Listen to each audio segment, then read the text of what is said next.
That bell means it's time for Night School. HorsePlayerNow.com's Joe Christopher joining you. We'd like to thank all of you for being with us again tonight, and to all of our presenting sponsors as well. The topic is handicapping tournaments. And most of you that know me are well aware that I'm a very busy man, particularly in the summer when Arlington Park is racing. Now, I've had some success in handicapping tournaments, but I don't get to play them nearly as often as I would like. So I decided to bring on a tournament ace to help me with tonight's introduction. He's my good friend, Ross Gallo. And Ross, let's start with the lure of handicapping tournaments. What draws you in?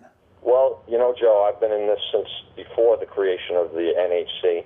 And I would have to say that the chance to qualify for that tournament was a great lure, and that because that was at the beginning of my career as in tournaments, so to speak. But also the value that some of these tournaments offered, like even before that, the Orleans tournament, say in Vegas, with $100,000 first prizes. That was a big lure for me too. I would like to mention the one perk that I never expected when I started all this is the number of fantastic lifelong friendships I've made on the tournament trail. I mean, we have some truly high-quality people in our game, and I've had the honor to meet quite a lot of them. Well, Ross, discuss your tournament preparation and how it might vary based on the format. As far as my preparation in handicapping the races goes, that doesn't change. I'm a DRF guy, Daily Racing Form, and I watch replays, tons and tons of replays. The thing that might change is the types of horses that I might look for from format to format. If I'm playing real money, I can look for nearly anything. If I'm playing the hypotheticals, then you're going to need one of those 20-to-1s eventually. So the types of horses will change. My preparation doesn't. Well, Ross, are there certain scores that you might be shooting for in the back of your head based on the number of entrants in the tourney?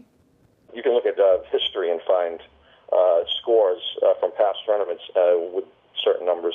But, that doesn't really affect me that much because even if you're in a tournament with 50 or 100 or 1,000 guys, even out of those 50, there's sharp people everywhere, and the scores are going to be high. So, 2.5 times bankroll and hypotheticals is usually a pretty good thing to shoot for.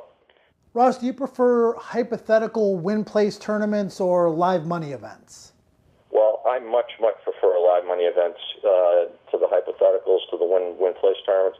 You have much more control over your money and the outcome, your personal outcome.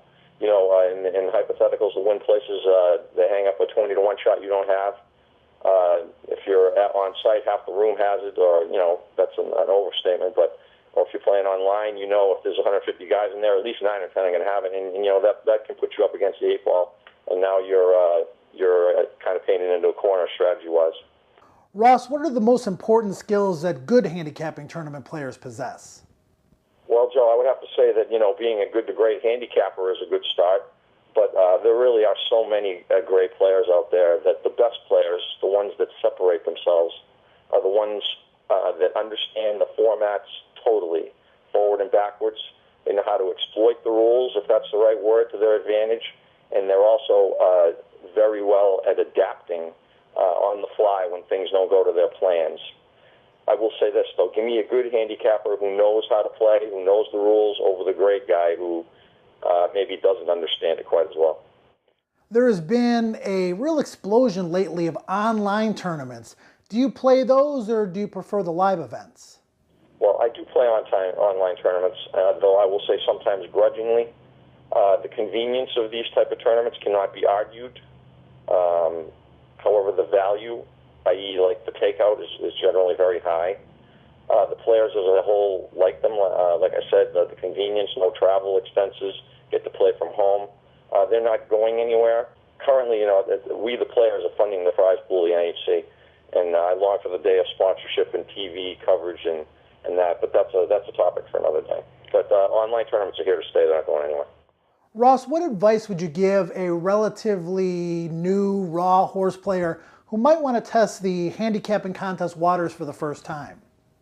I couldn't possibly endorse tournaments more vociferously. Jump in with both feet. Stick to the hypotheticals, I would say at first, because they're easy and they're fun. And find some people who play if you can, and pick his or her brain on strategy and and how they go about preparing. Know the rules, as I've discussed before, and don't be discouraged if you don't have success right off the bat, because they're very difficult. But they are a lot of fun. And I would say play online because it's generally can be free or very inexpensive. But by all means, get to a track or an OTB, feel the atmosphere there, and meet the people. And you'll just have the greatest time, and you'll come back for more, I guarantee it. Ross, thanks for taking some time to spend with us on Night School and giving us some information and sharing your passion for handicapping tournaments. I'm sure we'll see you at the NHC in January. Joe, thank you so much for having me tonight. I really appreciate it. I hope that I could have been some help to some of the people out there. I think what you're doing is a wonderful thing, and I hope everyone enjoys tonight's Night School program.